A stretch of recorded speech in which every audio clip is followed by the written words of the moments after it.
I know you've got to run in a couple minutes. Let me ask you 2 really quick questions. 3, if you don't mind. One is, what is your best-selling product for the Black Friday, Cyber Monday holiday period?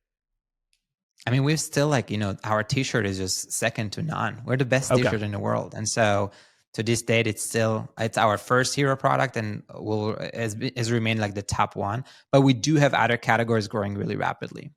What's the best-selling color in the t-shirt? Black. Black. Okay. So obvious. Well, I could have told you both of these.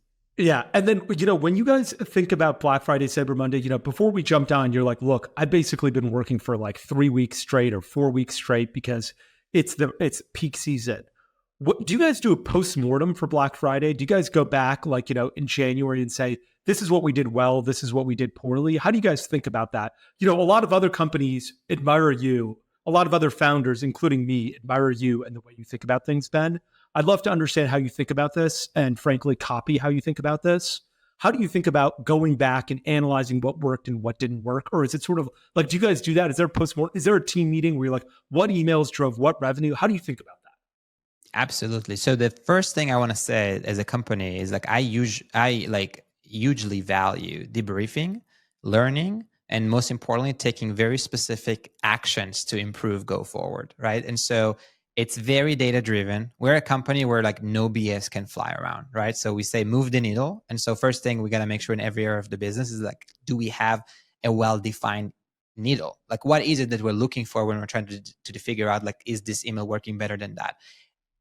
We're not the company to stay at like open rate or click-through rate or conversion rate. Like we go really, really, really deep, as in like, what is the contribution profit per customer receiving this particular email versus that? And like, how do they compare? And like, what does it do for us on day 1, on day 30, on day 60, and so on and so forth. So we are trying to first go as deep as possible to the answer we're seeking in the area.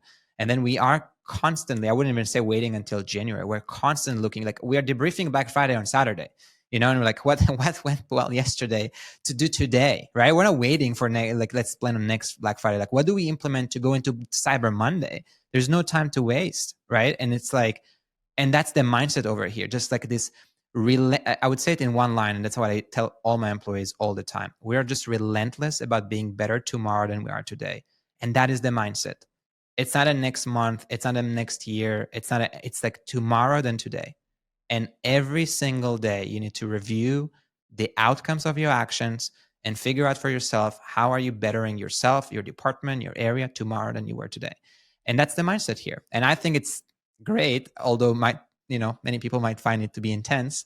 I think it's the best way to make progress. And so not really big on formalities, I would say. Moiz, like we're not the kind of company that like does a lot of like, sometimes it's required, but for the most part, we're not there to create big meetings for the sake of big meetings and put all this busy work to make a presentation so people celebrate a win X, Y, and Z. We want things to be very practical, very tactical, very actionable, and very data driven. And if it serves that, that's great and welcome. If not, don't waste time doing busy work.